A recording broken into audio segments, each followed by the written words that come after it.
Mesdames et messieurs, chers téléspectateurs, amis et habitués de votre émission Entre nous, bonjour. La Sainte Ingrid Kabongo face à vos écrans pour ce nouveau magazine. Nous sommes très heureux de vous avoir présentement face à vos écrans pour suivre un nouveau numéro. Aujourd'hui, nous recevons un auteur, un écrivain, prédicateur, businessman. Il est même lui-même à sa propre librairie en ligne, appelée BM Librairie, qui fait de la promo culturelle, mais ça, il reviendra avec nous. Il est responsable de Maranatha Télévision dans l'église CEM Maranatha qui est à Noisy-le-Grand en Île-de-France. Et aujourd'hui, il nous fait l'honneur et le plaisir d'être notre invité. Récemment, il avait publié un livre qui s'appelait La Bergerie Digitale. Alors, c'est avec lui qu'il va nous expliquer, nous allons essayer de comprendre pourquoi ce titre, pourquoi cette envie de sortir La Bergerie Digitale, qu'est-ce que même ça veut dire et surtout pour qui c'est destiné. Sans plus tarder, je m'en vais l'accueillir. C'est tout autre que Olivier Junior Mbidi. Bonjour. Bonjour la Sainte Ingrid. Comment vas-tu? Je vais très bien par la grâce de Dieu, merci. Alors nous, c'est un réel plaisir de t'avoir avec toi. Tu sais, des émissions où on reçoit des écrivains. Olivier, tu es écrivain? Ben, comme vous voulez, je suis auteur, je préfère qu'on m'appelle encore auteur. Encore auteur? Parce que écrivain, c'est vraiment plus large, c'est encore autre chose. Bon, comme on t'appelle auteur, ça veut dire que sortir un livre, c'est pas quelque chose de commun, c'est pas quelque chose de facile. On imagine que ça doit être quelque chose de beaucoup plus poussé, qui demande tellement de recherche, ça se fait jamais en 6 mois, 2 mois, tout comme peut-être une chanson peut sortir. C'est vraiment pour édifier? Oui, c'est vraiment pour édifier et moi je pense que l'inspiration était venue de Dieu et lorsque c'est Dieu qui nous pousse, je pense que c'est vraiment pour que quelqu'un soit transformé, c'est pour que quelqu'un soit touché quelque part.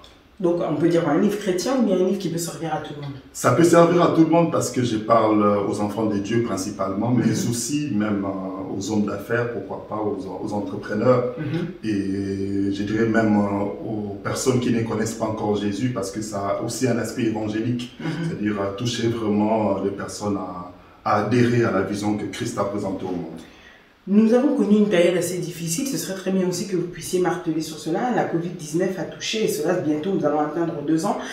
Est-ce que vous aurez un mot spécial? J'imagine que vous avez dû perdre des gens que vous connaissez ou même entendus. Et qu'est-ce que vous pourrez dire en tant que chrétien sur cette maladie-là? Parce que vous l'avez évoqué aussi dans votre livre. Justement, les temps est arrivé, ça nous a tous surpris.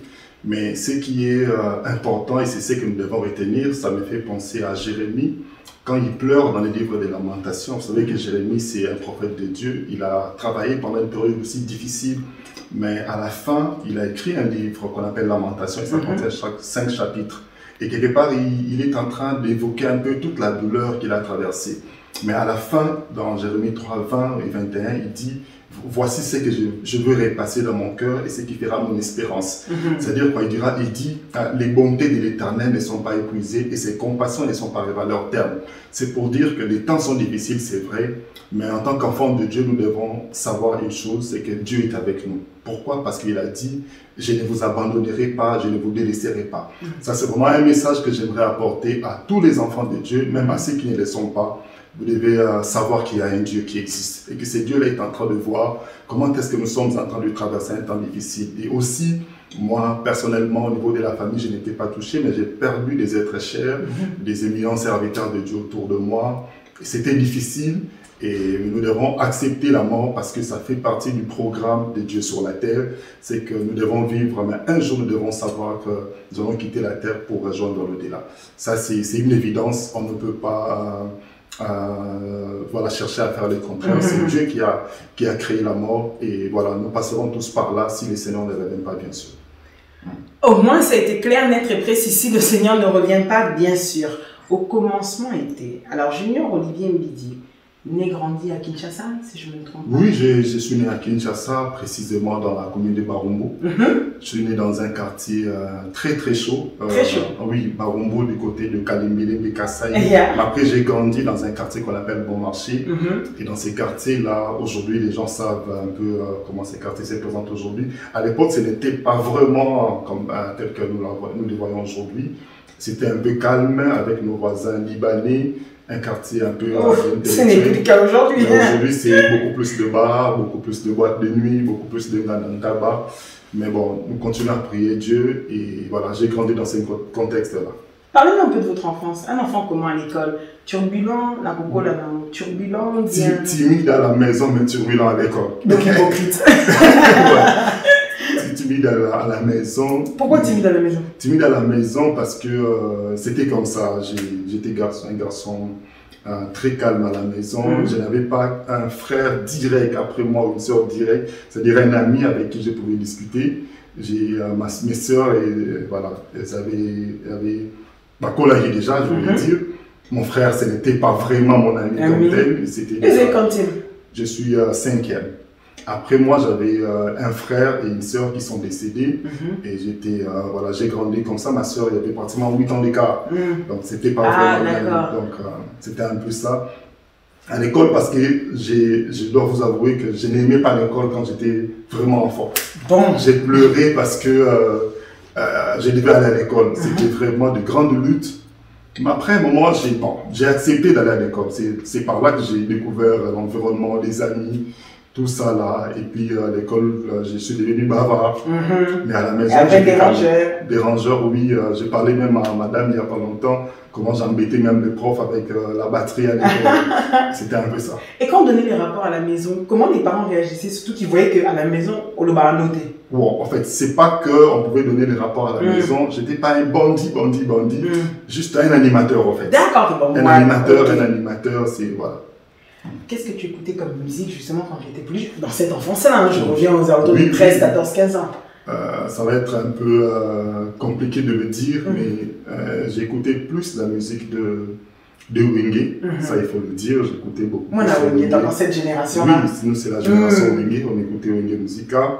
Après, de temps en temps, je pouvais écouter Jules Ecclésias. D'accord, parce que ça passait souvent à la radio et même à la télévision, et moi, ça me permettait un peu de... Après, à un certain moment, c'est le rap qui est arrivé. J'ai fait un peu de rap. Just Feel, lui, on dansait avec un grand frère qui est maintenant un docteur, pasteur en Afrique du Sud, de Longiandou, que je salue déjà. Il nous a appris un peu à danser. Après, quand la musique folklorique est arrivée avec Wayambo Ketchu, on a créé un groupe qu'on appelait Elonzangomo. Et là, on était chanteurs et danseurs. Et voilà, c'était un groupe du quartier, et puis c'était comme ça. Et justement, quand tu grandissais, tes aspirations, je me dis qu'aujourd'hui, peut-être tout le monde ne fait pas le métier qu'il voulait, mais quand tu rêvais encore à l'âge de 13, 14, 15, ton adolescence, tu disais, j'aimerais devenir quoi plus tard, médecin. À cette époque-là? J'aimerais devenir médecin parce que c'est déjà, ma mère me le rappelait tout le temps. Ah, junior comme le Bami, il était une docteur. Je disais, ok, on docteur, et puis voilà, ça m'a permis de me concentrer sur... je regardais beaucoup trop des documentaires.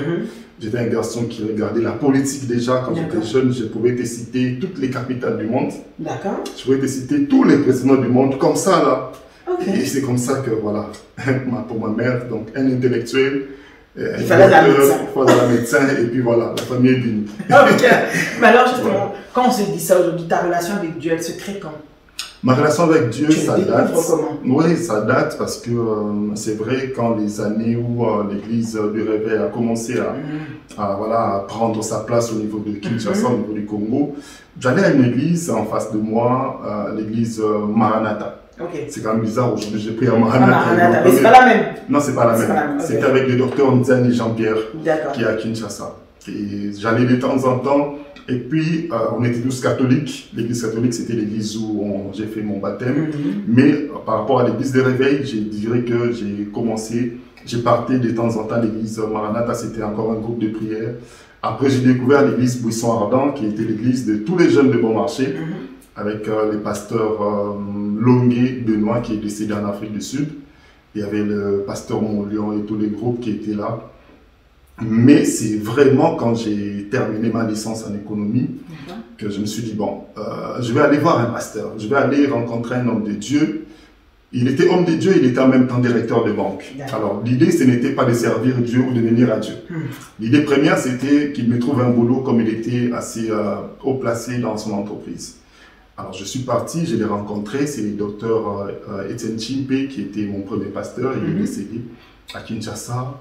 Je lui ai dit, écoute, j'ai terminé les études, je veux que tu me fasses une recommandation pour un stage professionnel et puis je verrai moi-même comment je pourrais me débrouiller pour trouver mon salaire. Il m'a dit, ah Junior, ces derniers temps, nous avons une banque qui est para-étatique, ça va être compliqué parce qu'il doit avoir dans ta famille un général ou un ministre pour qu'on te fasse une recommandation. Je me suis dit, ah, les plus hauts gradés dans ma famille, c'est même pas un caporal. Donc, moi compliqué. Après, bon, il m'a dit, Junior, écoute, moi je connais quelqu'un, s'il te recommande, sa recommandation sera irrévocable. Ah, j'ai dit, Talaba, pasteur, moi je viens chercher du travail, il veut que comme ça, on dit, alors je me suis dit, non. Mais après, tu sais, quand c'est l'appel du Seigneur, l'heure a sonné, ça trottait dans mon esprit, mon cœur n'était plus tranquille. Mais ce qui m'avait impressionné, c'est que dans cette église, les parkings étaient pleins. Je me suis dit, ah, l'église au papa Moulama, et puis, le deuxième jour, ce n'était plus les voitures, c'était la louange. Une équipe d'adoration et de louange, je te dis, je voyais des gens danser, transpirer. Je me dis, ah, louange, on les a bien.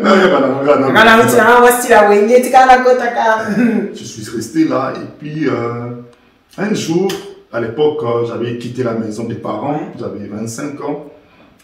J'habitais à Limité et un jour, je me suis dit, bon, j'ai pas d'argent, j'ai pas de travail, il faudrait que j'aille trouver du travail. J'ai photocopié les CV.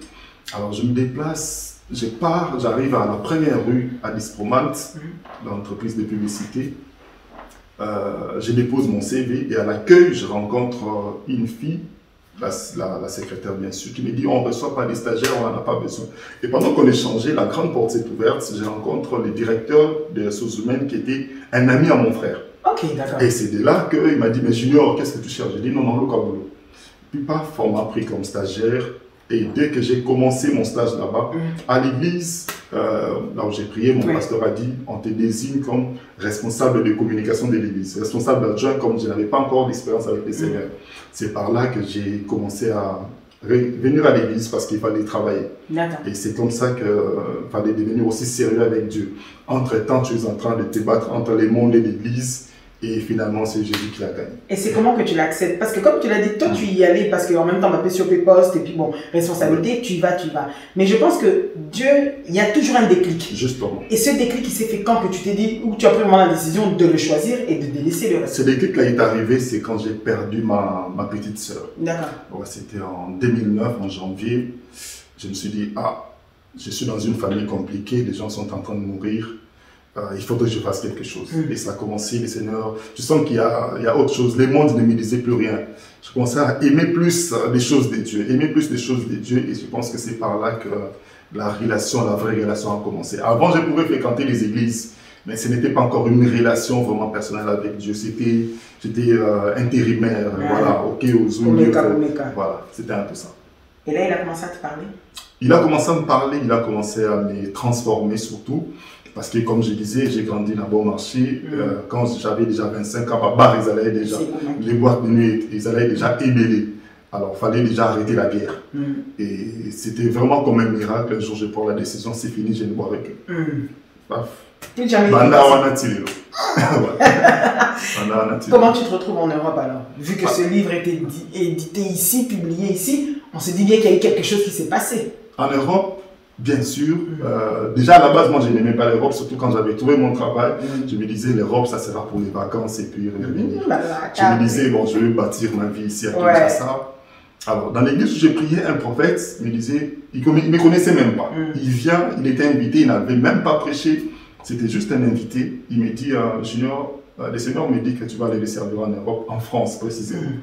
Je dis, et puis il me dit, ce qui m'avait au fait découragé, il me dit, il faut venir en consultation prophétique. J'ai dit, non, si c'est ça, je ne viendrai pas. Parce qu'en fait, j'ai été formé pour ne pas être dispersé. C'est-à-dire, quand je suis dans une église, un prophète ne peut pas venir me dire, viens me consulter. C'est moi, ça ne marche pas en fait. Après, un mois après, c'est ma soeur Clarisse qui m'appelle. Je dis, non, comme tu aimes les études, tu aimes, voilà, il y a qu'à, on va te trouver une inscription à Strasbourg à l'université. J'ai dit, bon, si c'est ça, je peux venir. Alors, je m'organise au niveau du travail, comme je travaillais déjà, pour trouver quelqu'un qui peut me prendre en charge. Parce que les études en Europe, c'est 5 000 €, je n'avais pas, donc il fallait que quelqu'un mette ses papiers, ses relevés bancaires, tout ça, que quelqu'un s'engage en fait. J'ai trouvé quelqu'un qui était quelqu'un de très bien pour moi, un père qui m'a pris comme ça, on ne se connaissait pas trop, mais qui m'a invité chez lui, il m'a donné son passeport, ses relevés bancaires, je suis allé à l'ambassade pour l'interview, tout s'est bien passé et je me suis retrouvé en Europe 2 mois après les démarches. Ok. Voilà. Et si je te dis combien j'ai dépensé pour venir en Europe, tu crois? Bon, le bac à 4. Les billets m'ont coûté 1 200 €, mais l'inscription m'a coûté 500 €. Ok. Donc, ça m'a fait au total moins de 2 000 € moins de 2 000 € pour se retrouver en Europe. Alors qu'il y a des gens qui dépensent 7 000 voire 8 000 €. 10 000 même. Voire 10 000 €. Il y a des gens qui vendent même des maisons pour venir en Europe. Exactement. Alors, tout cela, c'était parce que c'était dans les plans d'études. Donc, c'est exactement ça. C'est comme ça que tu t'es retrouvé ici? Je me suis retrouvé en Europe, je suis arrivé, j'ai habité en famille, enfin, comme toute personne qui arrive. Et puis voilà. Mes chers téléspectateurs, pour votre plaisir, avec nous aujourd'hui dans Entre nous, vous allez pouvoir regarder avec nous son savoir-faire. Quand je dis son savoir-faire, ce fameux livre dont je vous ai parlé, La Bergerie Digitale, et on se retrouve juste après. À tout de suite.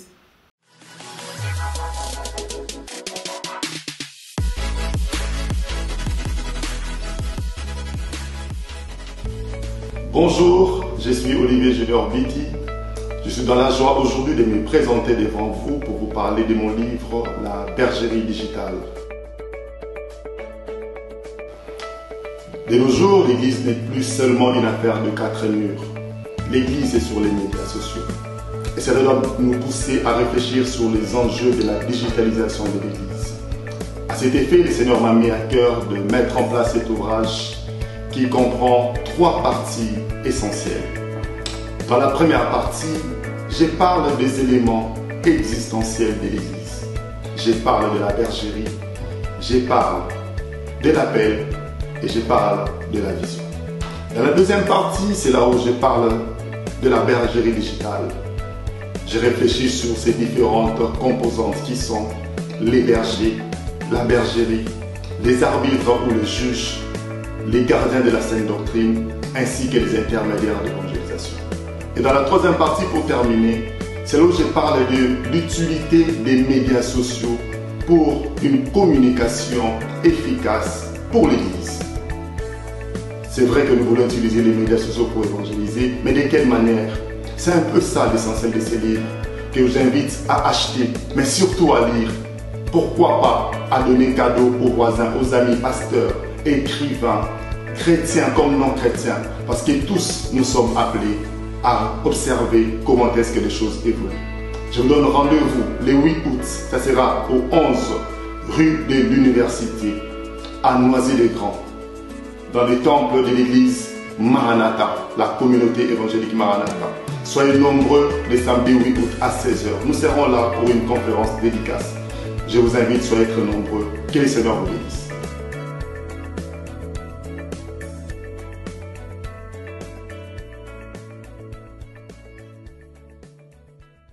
Dans mon parcours, toujours avec Olivier Junior Mbedi. Olivier, ça va? Ouais, très bien. Vous êtes à l'aise? Bon, ça va. Dans mon parcours, donc dans ton parcours plutôt, Olivier, la question qui me vient surtout plus, c'est au-delà de venir, l'Europe est telle qu'elle. C'est-à-dire, on se cherche d'abord, on vit en famille, jusqu'à quand on prend son envol, on arrive à éclore et voilà. Comment tu fais cette rencontre avec l'église Maranatha? Puisque tu venais de Maranatha, de Kinshasa, mais rien à voir avec le Maranatha d'ici. Comment tu fais cette rencontre? Comment tu y atterris? Maranatha d'ici, je l'ai découvert déjà à Kinshasa grâce à Facebook en fait. Okay. Grâce à Facebook parce que j'ai toute ma famille qui prie ici. Alors c'était les jours de la présentation ou la consécration de mon neveu Lucas. Et j'ai vu les photos, ils m'ont envoyé, en fait j'ai vu les photos sur Facebook, je voyais voilà, les bâtiments. Et puis petit à petit, je commençais à suivre l'actualité de Maranatha. D'accord. Mais après, il s'est fait que quand je suis arrivé, la première invitation, c'était venir à l'église Maranatha. C'était un certain 28 novembre 2011. Voilà, j'étais invité, j'étais assis comme tout le monde. J'ai écouté la prédication, j'ai vu l'atmosphère et puis ça m'a plu. Et c'est de là que je suis arrivé à Maranatha. Et que tu y es resté d'ailleurs jusqu'à ce jour. Oui, je suis resté, mais entre-temps, j'étais parti à Strasbourg pour les études. C'est vrai. Ouais, j'étais parti à Strasbourg pour les études. Et c'est en 2013 que je suis retourné sur Paris, donc déjà dans la région parisienne. Et voilà, j'ai repris les activités avec la communauté évangélique Maranatha. Qu'est-ce que cette église t'apporte? Beaucoup, parce que c'est déjà une famille. Une famille parce que nous avons un père, nous avons une mère, nous avons aussi des frères et des sœurs. Parce qu'aujourd'hui, on doit se dire la vérité, l'église n'est pas seulement les quatre murs. L'église n'est pas seulement ces bâtiments. L'église, c'est un cadre de socialisation aussi, c'est un cadre de promotion. C'est tout cela en fait qui fait que ça m'apporte beaucoup de choses. C'est dans l'église qu'on se découvre aussi. On découvre ses faiblesses, on découvre ses capacités. Parce que dans l'église, nous faisons le service. Et dans les services, des fois, on est buté à certaines difficultés. Et ça nous permet de nous challenger, de voir comment est-ce qu'on peut contourner, comment est-ce qu'on peut exceller, comment est-ce qu'on peut améliorer certaines choses. Donc c'est un peu ça. De 2011, cette église existe depuis bien des années, mais de 2011 à aujourd'hui, tu as eu à gravir des échelons. On parle d'église, mais comme il y a une organisation, on peut parler de ça. Aujourd'hui, responsable de Maranatha Télévision, prédicateur toujours dans cette même église, gagneur d'âme, formateur, motivateur, tous ces rôles que tu as acquis. La cocité. Non, c'est la vérité. Agnès l'avait bien parlé. Donc tous ces rôles que tu as acquis, quelle est ta valeur ajoutée à toi pour que cette reconnaissance te soit donnée, on va dire? Non, moi, ce qui est bien avec moi, ça je le reconnais, c'est les sérieux. C'est les sérieux et puis l'adaptation. Moi, je m'adapte facilement en fait. Quand j'ai rencontré l'homme de Dieu, le révérend Jean-Claude Mosengo, j'ai pas ramé en fait. Dès qu'il m'a confié de la responsabilité, j'ai compris sa manière de travailler et puis ça a pris nous deux jusqu'aujourd'hui, on marche ensemble. Et c'était ça en fait. Et puis, c'est comme je disais tout à l'heure, la valeur ajoutée, c'est les sérieux. Moi, j'aime travailler dans les sérieux, dans la discipline surtout. J'aime pas arriver en retard, ça c'est déjà un élément que j'aime pas faire un travail à peu près. Ça, c'est n'est pas trop. Bon, ça la caca. Si c'est vraiment pour Dieu, comme quelqu'un le dit, alors faisons-les bien. Qu'on les fasse bien. Justement, si c'est vraiment pour Dieu, donc qu'on les fasse bien. C'est ça ma logique en fait. Ok, d'accord. Et alors justement, on en arrive à... Tu parles de la communication, ici tu te retrouves encore dans Maranatha Télévision. Tout ça sont des canaux pour diffuser, des canaux pour transmettre. Transmettre, quand on parle d'une église, ça veut dire transmettre l'évangile. Pourquoi cette importance? Tu estimes aujourd'hui, toi, que la communication est une branche, on va dire même l'une des plus importantes d'ailleurs aujourd'hui, pour que les églises traversent le monde entier? Oui, parce que déjà, vous savez, Jésus a parlé de la communication et même de la digitalisation sans citer le terme digitalisation. Pourquoi il dit dans la parole de Dieu dans Matthieu 24, il dit « Cette bonne nouvelle doit être annoncée dans le monde entier pour que ça serve de témoignage, c'est alors que le Fils reviendra. » Alors, humainement, aujourd'hui, si on n'est pas capable d'aller par exemple en Inde pour parler de Jésus, mais grâce à la communication, nous pouvons atteindre ceux qui sont en Inde. Aujourd'hui, on parle de la persécution de l'Église. Il y a dans certains milieux, dans certains États où les chrétiens ne peuvent pas exister. Mais grâce à la communication, je dirais grâce à Internet, on peut aujourd'hui atteindre certaines personnes sans pour autant faire un déplacement physique. Donc guérir, je pense que guérir, tu sais, Dieu n'est pas limité. Mais après, nous pouvons aussi nous dire que la communication à distance peut avoir certaines limites dans certaines mesures. Ça, on va en parler tout à l'heure. Mais moi, je crois que Dieu n'est pas limité voilà, par rapport à la distance, par rapport au virtuel. Il n'est pas limité. On en arrive maintenant à ce que vous avez attendu, tant attendu, la bergerie digitale. Ce livre qui a été publié l'année dernière, puisque moi je l'ai reçu. Il me le signera d'ailleurs à la fin. Il me l'avait offert sans pour autant le signer. Donc, la bergerie digitale. Pourquoi ce titre? La bergerie digitale, parce que l'Église, comme je disais tout à l'heure, est sortie des quatre murs.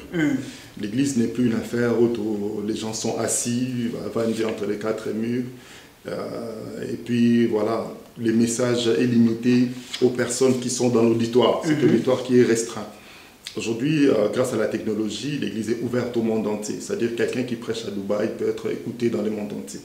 Et c'est ça, en fait, qui m'a poussé à écrire. Et puis, j'ai observé aussi les comportements des différents acteurs que j'ai évoqués dans les livres, bien sûr. Les bergers, par exemple, des gens qui diffusent, des gens qui nous prêchent. Quand je parle des bergers, ce n'est pas forcément les prédicateurs, mais aussi les chantres. Bien sûr. Ils font partie de ces groupes-là qu'on appelle les bergers, c'est-à-dire des émetteurs de messages. Après, on a la bergerie, c'est la partie... c'est ces gens qui écoutent, c'est-à-dire des gens que nous conduisons, cette partie-là. Okay. Après, j'ai parlé aussi dans les livres des juges et des arbitres. Et ça, c'est vraiment un élément important parce que ça, j'aimerais m'adresser vraiment aux personnes qui nous suivent parce qu'aujourd'hui, au niveau des réseaux sociaux, nous remarquons qu'il y a une tendance qui s'est créée aujourd'hui, c'est que les personnes veulent être juges et arbitres en même temps. C'est-à-dire qu'ils ne sont pas forcément membres d'église, mais ils montent des chaînes de télévision, ils montent des chaînes de radio, ils montent des pages Facebook. L'idée, c'est quoi? C'est de critiquer tout ce qui se passe dans l'église. Un exemple, un pasteur qui tombe dans un scandale. Le Seigneur lui-même a dit qu'il est impossible qu'il n'y ait pas de scandale dans mon église. Écoute, ça, c'est les patrons de l'église qui parlent. Okay. Il dit que Atabo Sambeli, scandale des Alaka. Alors, comment un journaliste peut se permettre aujourd'hui de devenir juge? Alors que le maître a dit que scandale des Alaka.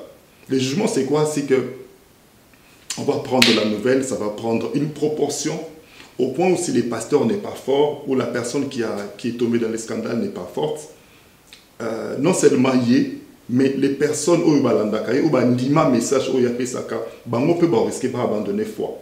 Et là, le Seigneur a prophétisé, il dit qu'au temps de la fin, la foi, il se pose même la question, est-ce que quand le Fils de l'homme reviendra, trouvera-t-il la foi? À chaque fois qu'il y a un questionnement, cela signifie qu'il y a une inquiétude quelque part. Et le Seigneur s'inquiète par rapport à la foi. Donc, quand ça se passe, le travail des juges, ils ont la proportion des fois qui n'ont rien à voir. Alors qu'il y a une méthode, je dirais, biblique pour résoudre certains problèmes. Et l'homme se un scandale, mais quand les juges s'y mêlent, ça devient encore plus grave. Olivier, Neloko Lobby, ça m'a pas interpellé, mais justement, Sungi Bisso, tu es venu un peu plus avant nous. Il y a un scandale en 2020, la pandémie, il y a un scandale dans le monde chrétien. Et Simbaki, c'est-à-dire que quelque part, il y a eu des attentes, mais il y a les hommes de Dieu, les prédicateurs, qui ont accepté Jésus à travers Moutate Kibango, se sont retrouvés non pas scandalisés, mais blessés. Pourquoi pas le berger qui me montre, tu es resté dans faut pas juger, ok? Ça peut arriver, ok? Mais qu'est-ce qu'on fait de ces âmes blessées, de ceux qui ont accepté Jésus à travers ces personnes-là? Bon, il y a tellement de choses à dire par rapport à ça. Vous savez, dans nos églises, il n'y a pas seulement des âmes ou des disciples. Dans nos églises, il y a aussi des fanatiques. Exactement. Qui sont là. Alors, quand les fanatiques sont blessés ou les âmes sont blessées, qu'est-ce qu'on peut faire? Pourquoi je parle de tout ça? Tu sais, les disciples, même si c'est celui qui s'est mis pour suivre son maître, mais nous devons savoir que nous avons un véritable berger, Jésus-Christ de Nazareth. Si réellement la personne avait donné sa vie à Jésus, je pense que scandale ou pas, Jésus-Christ reste le seul modèle, lui ne blesse pas. Alors, si quelqu'un est blessé à cause de son pasteur, la Bible nous exhorte aussi à être miséricordieux. Parce que si nous sommes rigoureux, sévères vis-à-vis de nos pasteurs, alors, il faut savoir que Dieu le sera aussi vis-à-vis de nous. En fait, mesureux, toujours juger les pasteurs, il faut savoir que de la même mesure. Alors, si nous sommes tous miséricordieux, ce n'est pas l'idée ici d'encourager les scandales, non. L'idée, c'est de savoir comment gérer. Et puis, si nous sommes en famille, pourquoi dramatiser les choses alors que ça m'a embêté à la famille? Parce que l'Église, c'est la famille de Christ. Une question juste comme ça, qui me vient, qui n'a rien à voir avec le livre, mais une question que je pose au prédicateur que tu es. Est-ce que tu ne trouverais pas, selon toi, que suite à cette digitalisation, l'Internet, l'arrivée de l'Internet, ou même les pasteurs, on les trouve d'ailleurs là-bas plus facilement, les hommes de Dieu, et tout autre d'ailleurs, profane ou pas, est-ce que tu ne trouverais pas que par hasard, dans nos habitudes, les pasteurs ont eu souvent une facilité à faire croire Nabandimi Nabango, que ils sont un peu comme Dieu. C'est-à-dire ils ne sont pas Dieu, mais ils sont un peu comme Dieu. C'est-à-dire qu'à force de prêcher, il faut être droit, il faut être responsable, ben, ils en oublient que ce sont des personnes. Est-ce que toi, quand tu fais une analyse, tu ne trouves pas que peut-être, je cite personne, hein, vraiment, dans un angle très large, ça peut être même les Mexicains, ça peut être les Latinos, puisqu'au final, c'est un seul Dieu. Ne trouves-tu pas qu'ils ont trop donné une image de saints et au final, ils sont peut-être rattrapés aujourd'hui grâce à l'Internet? J'ai aimé un terme que tu as utilisé, image. Image, c'est quoi? C'est ce que nous présentons. Alors, le monde d'aujourd'hui est fait de l'image. Alors, il faudrait que nous sachions c'est un grand défi pour un prédicateur, pour un messager, de devenir lui-même son propre message aujourd'hui. Ça, c'est du travail que chaque messager doit faire tous les jours. C'est battre pour Biso Maramtozote à Toko Mayango. Alors, les gens qui nous regardent sur Internet, c'est là où je trouve la difficulté, je dirais même la faiblesse à Bergerie Digitale, c'est qu'un pasteur que tu découvres sur Internet, tu ne connais pas. Tu ne sais même pas s'il est marié, tu ne sais même pas comment il vit dans sa famille. Alors qu'un pasteur, pour adhérer à la vision, tu dois avoir son témoignage. Exactement. Ça c'est très clair. Même si tu commences un peu avec lui, mais avec des petites choses, tu découvres s'il est sérieux ou pas. Sa relation avec les femmes, tu dois le savoir. Sa relation avec l'argent, tu dois le savoir. Est-ce qu'à Kota, Kabbalistique, tu as un mélange? Tout ça là, tu dois le savoir. Mais comment tu vas adhérer en fait à une vision sans que vous en ayez pas éléments dans le son? Ça, c'est un problème d'enseignement au niveau de l'Église. Parce que les gens qui viennent au niveau de la bergerie digitale, et puis il y a aussi ce qu'on appelle l'effet foule. L'effet foule, c'est quoi? Une vidéo qui a 10 000 vues, les gens se disent certainement il y a la vérité, certainement il y a la qualité. Or, partout où il y a la foule, ça ne signifie pas forcément que vérité ou qualité est allée. Ça peut être aussi n'importe quoi. Ça peut être aussi de vrais mensonges, mais parce que on a tendance à suivre. Et tout ça là, les pasteurs, c'est vrai, ont vendu une image, mais c'est comme je te dis, ils ont à leur niveau, nous prédicateurs, nous avons ce travail de faire, c'est de nous rapprocher beaucoup plus de notre message, tout comme un mon message avant d'être message. Qu'est-ce que la bergerie digitale, ce livre, préconise pour que justement on puisse distinguer du faux du vrai? Quelqu'un qui va avoir envie d'acheter la bergerie digitale, c'est peut-être parce que justement, lui, il a été froissé, ou il veut juste apprendre, parce que dans ce livre, on va retrouver, il y a vraiment des techniques commerciales, ou bien plutôt, on va plutôt dire, comme on parle d'image, des techniques de communication pour vous permettre de voir quelle est la meilleure manière d'emmener un message, quelle est la manière de comprendre un message. Qu'est-ce que tu préconises dans la bergerie digitale? Qu'est-ce que la bergerie digitale, préconise? Beaucoup de choses, surtout en termes de communication, et c'est très important parce que j'ai donné même exemple dans les livres où je disais quand on te place comme responsable de communication dans une église qui va faire un don, pas Babola par exemple, est-ce qu'on a besoin de filmer tout ça? Est-ce qu'on a besoin de diffuser tout ça?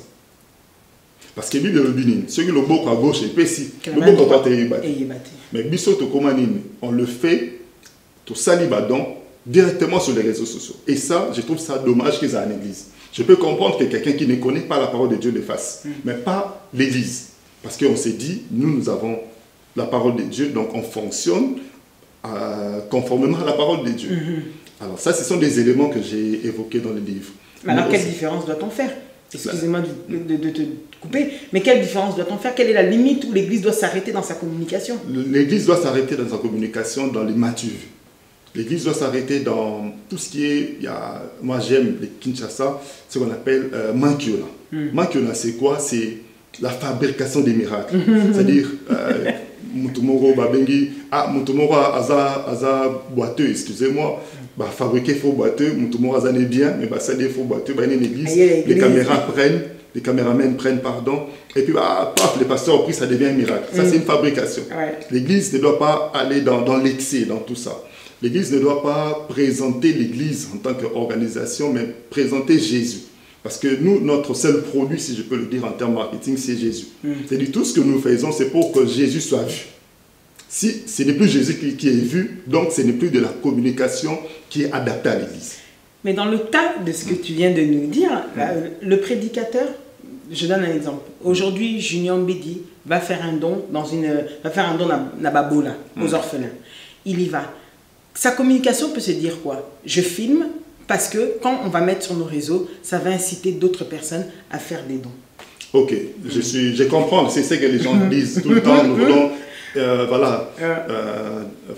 Parce que vous avez un modèle, vous êtes des leaders d'opinion. Voilà, le but c'est aussi d'inciter. Justement, vous savez, moi je suis, normalement ce sont des choses que je ne peux pas dire en public, je suis donateur dans une organisation, dans une association quelque part. Et ce que nous recevons des bulletins d'infos et nous voyons comment est-ce que l'argent que nous avons donné est géré. C'est-à-dire l'Église peut faire rapport dans le donateur. À partir il y a un mail là-bas. On n'a pas besoin de publier tout ça.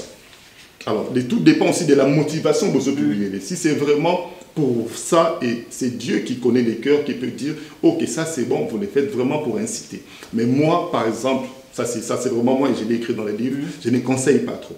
Parce qu'une personne démunie, ce qui est filmé, n'a pas signé, et puis tu publies.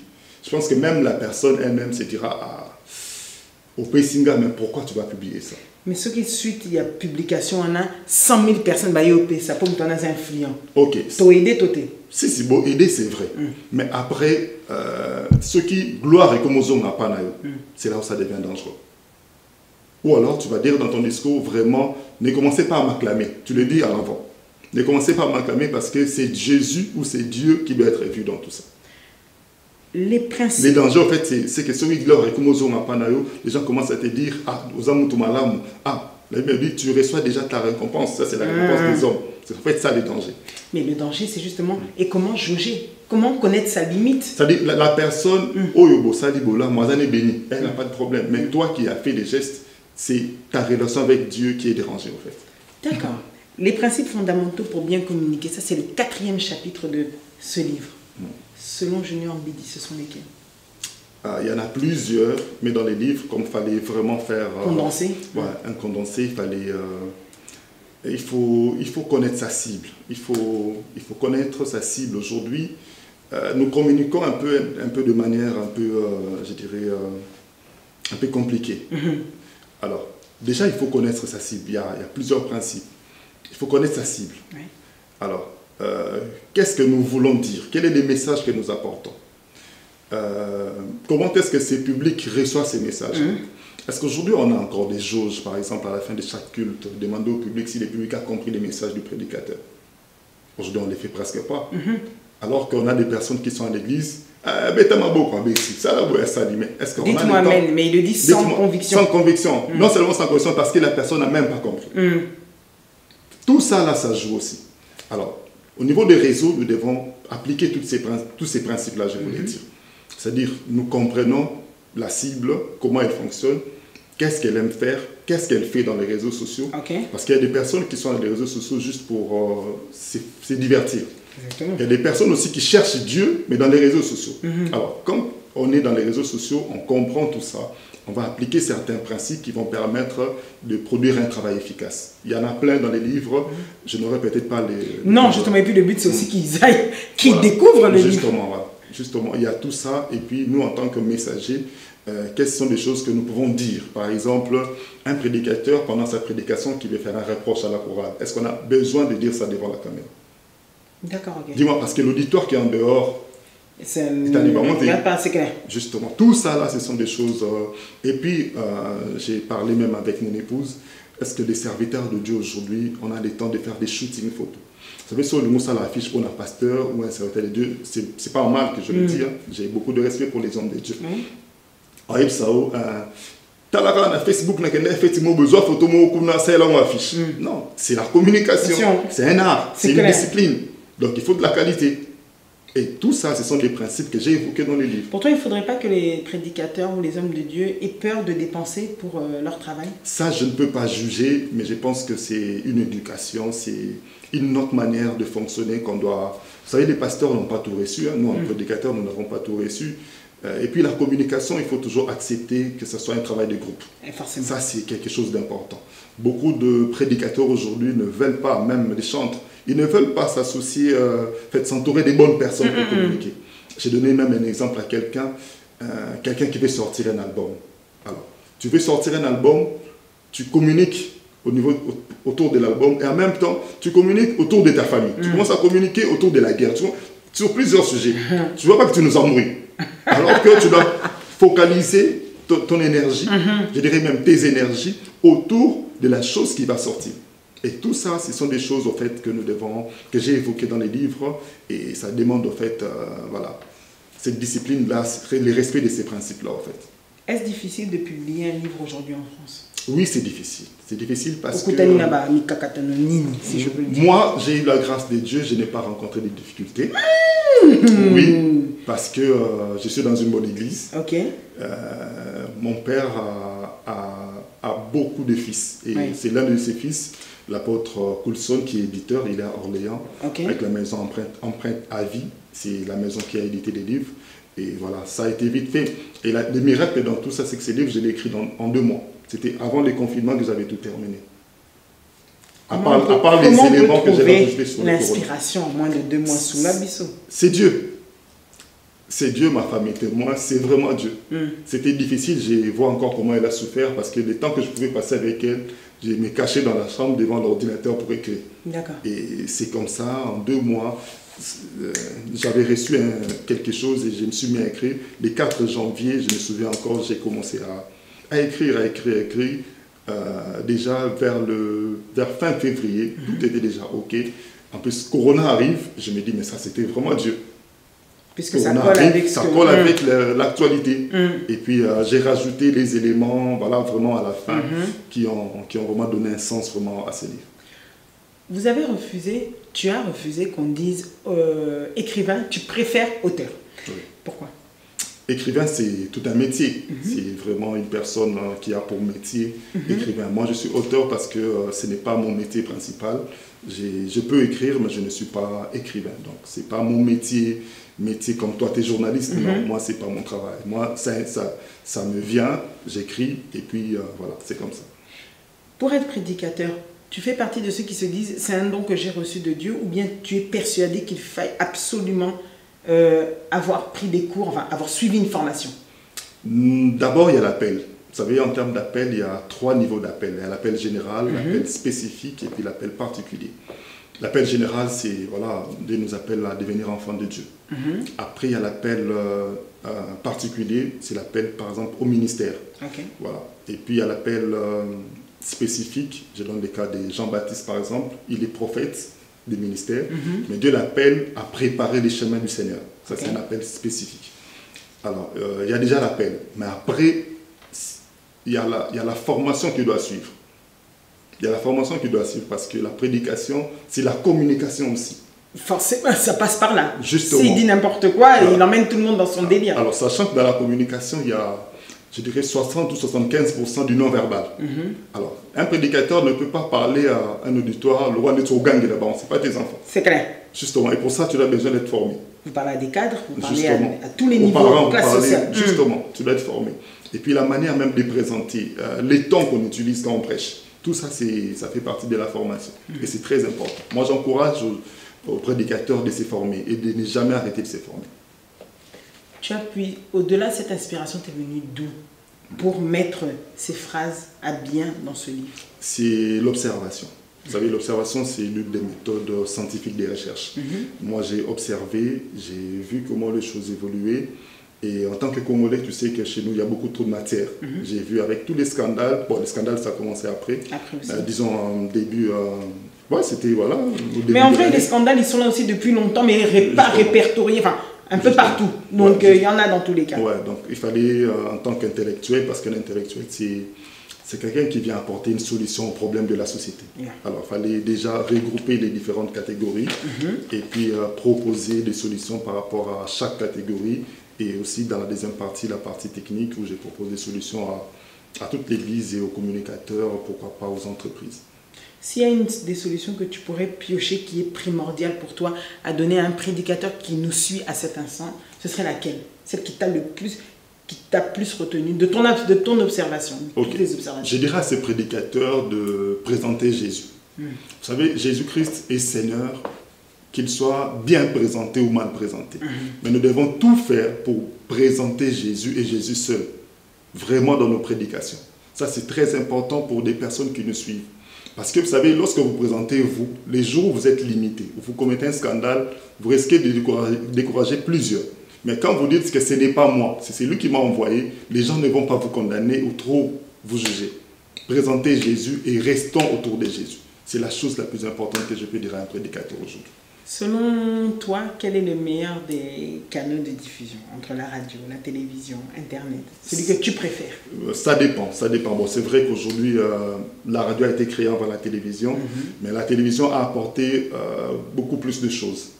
Mais il faut savoir que les réseaux sociaux aujourd'hui ont, je dirais, rivalisé la télévision. Et je pense même que ça a pris beaucoup de place, parce qu'aujourd'hui, il y a beaucoup plus de place par rapport à la télévision.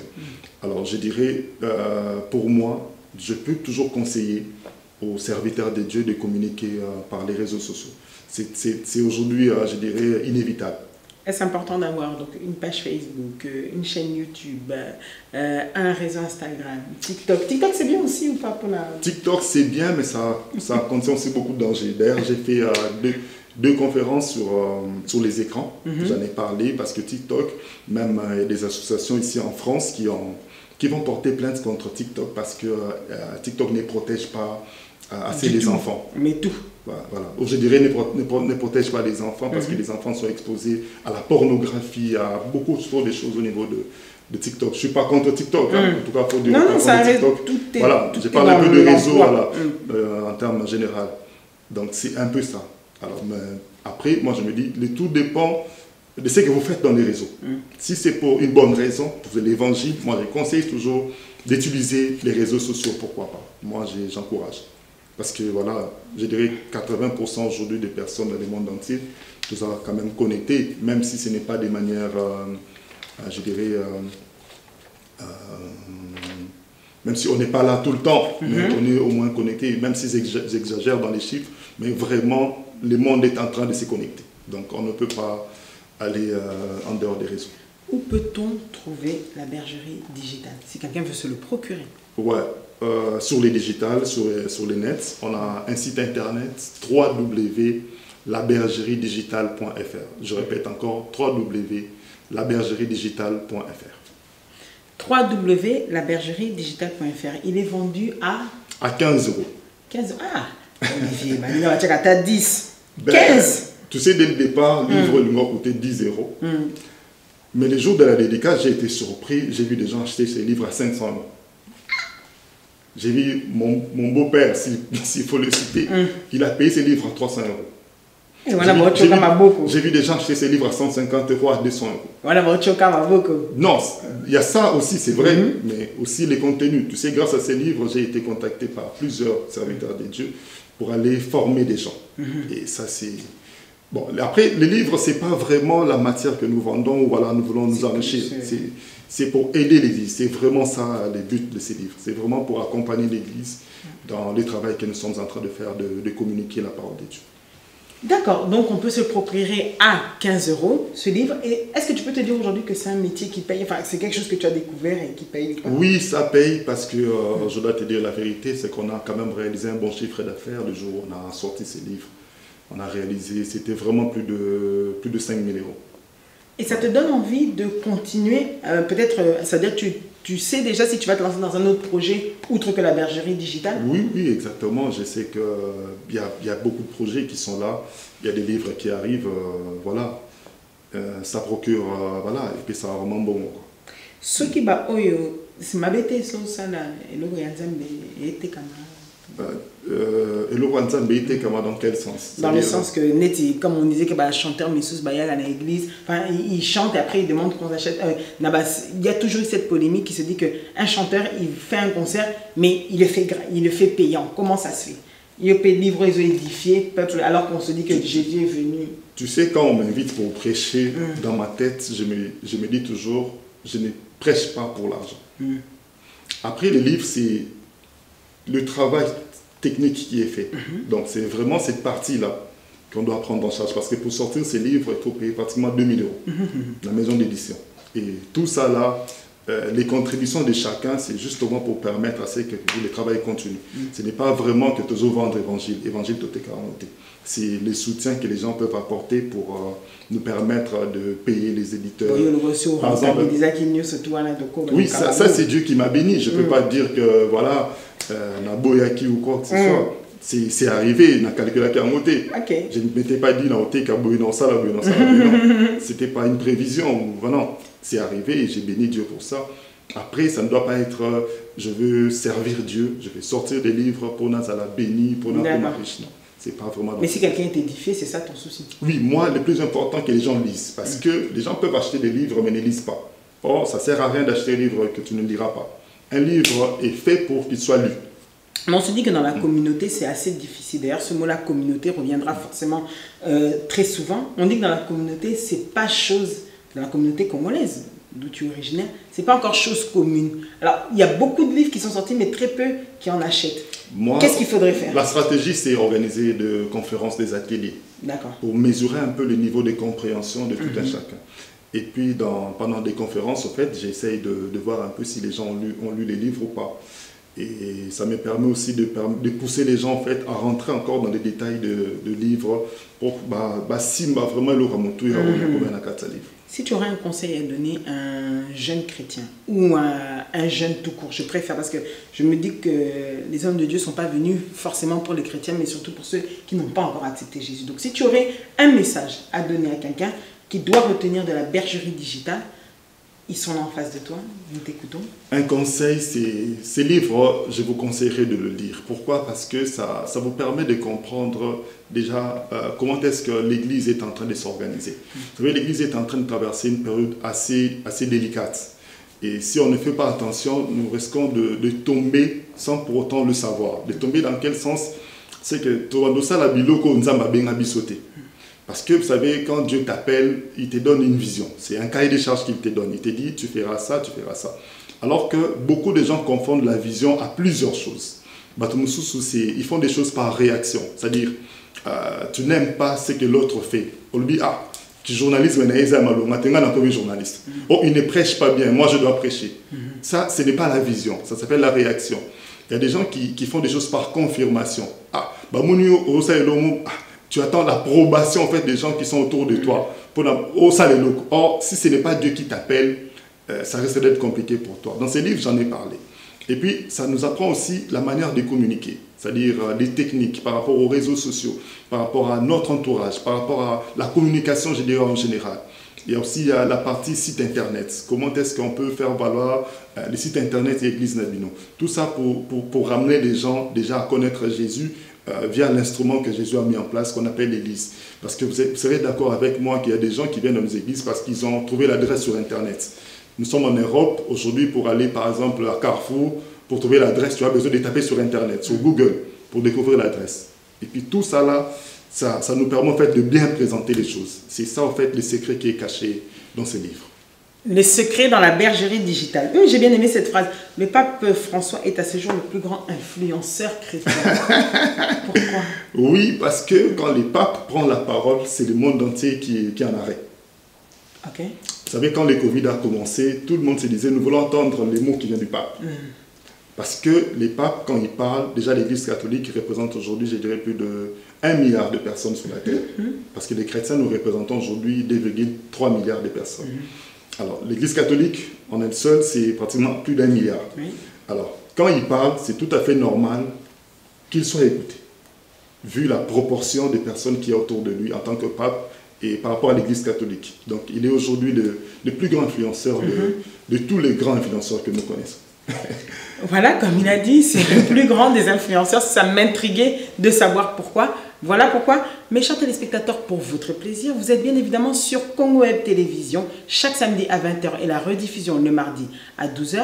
N'oubliez pas de vous abonner sur Ingrid Kabongo TV et bien évidemment, regardez avec nous l'extrait de ce prédicateur Junior Mbidi. Et on se retrouve juste après pour la dernière partie. Confiez-nous tout. À tout de suite. Vous savez, même un prophète dans le football, lorsque bien aimé, l'équipe est en train de perdre ou l'équipe est en train de gagner, ça dépend. À un certain moment, l'entraîneur décide de placer un joueur qu'on peut appeler joker. Justement parce que soit si l'équipe est en train de gagner, l'entraîneur veut préserver la victoire. Il faut donc remplacer les joueurs qui sont fatigués ou les joueurs bien aimés qui ne peuvent pas jouer les rôles qu'il faut pour que l'équipe puisse maintenir ou garder la victoire. Ou alors, si l'équipe est en train de perdre, il faut chercher un joueur J'ai dit, donne l'exemple de Mbappé par exemple. Pour que lorsque lui, il rentre, quelque chose puisse arriver pour les PSG. Mais j'aimerais dire à quelqu'un ce soir, non, Dieu va t'établir dans des endroits, tu prendras la place des hommes. Et c'est avec toi qu'une nouvelle histoire va commencer dans ta famille. Je dis à quelqu'un cet après-midi que Dieu va t'établir dans une sphère. Lorsque bien aimé, tu arriveras dans cette sphère, les gens diront, tu étais où depuis longtemps? Mais si c'est toi, dis Amen bien avec moi. Amen. La Bible nous dit ici, Dieu remplace Abel par Seth. Confiez-nous tout. Dans cette partie, vous allez découvrir un Olivier tout autre. On ne parle plus au prédicateur, ni à l'auteur, ni au responsable de Maranatha Télévision. Junior, qu'est-ce que tu fais de ton temps libre? Quand tu n'es pas à l'église, ça dépend. quand Ouais. tu es au Bisnayo. Ça dépend. Je suis quelqu'un qui aime me former. Je suis quelqu'un qui aime me former. J'aime lire, j'aime regarder la télévision. Ça, c'est... Quel programme qui te fascine plus?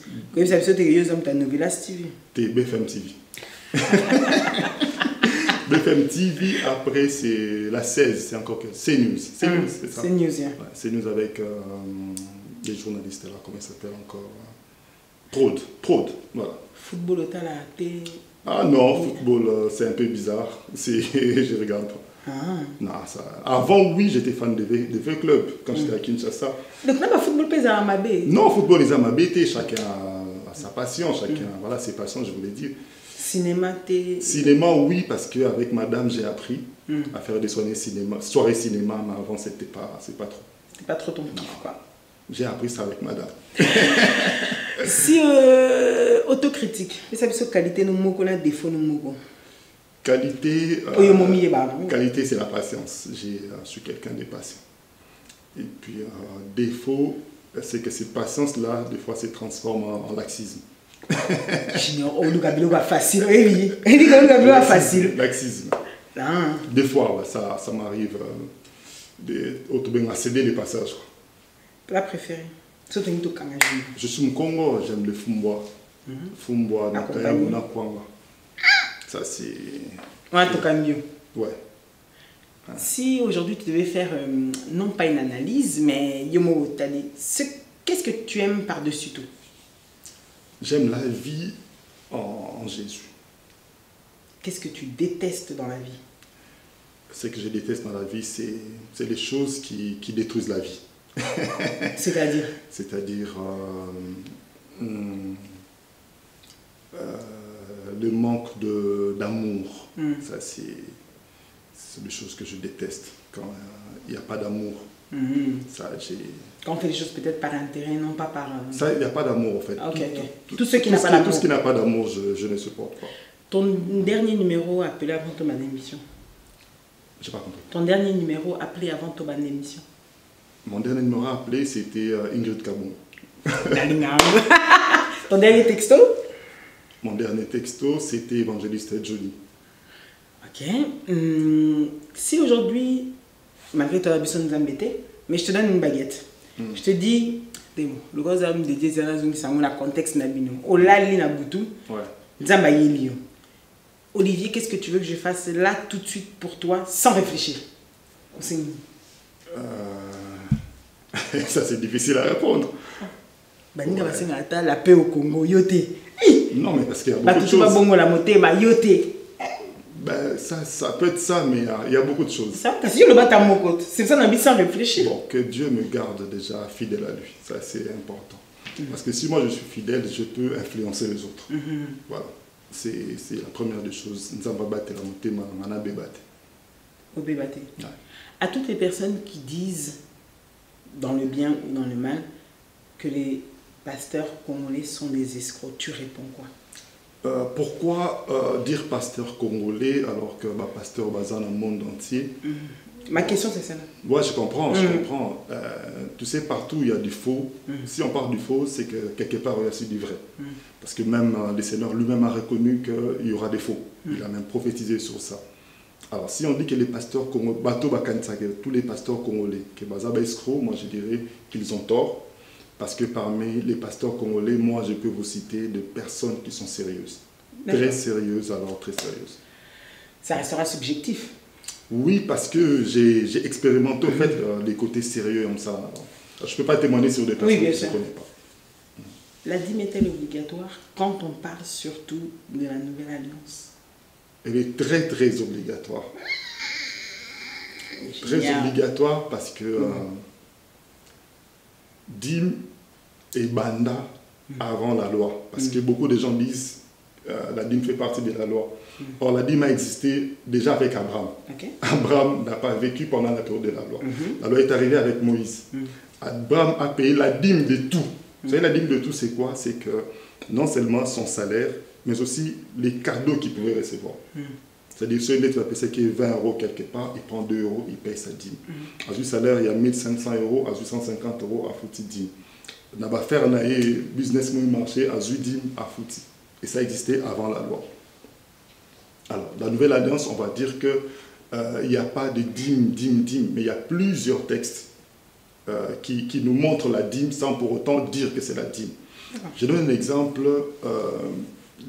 Jésus guérit les lépreux. Bible dit 9 bakei, mais mon quoi azungi, pour dire merci. C'est-à-dire, oh azungi, c'est l'image au fait de la dîme. Okay. Un seul est venu sur les 10.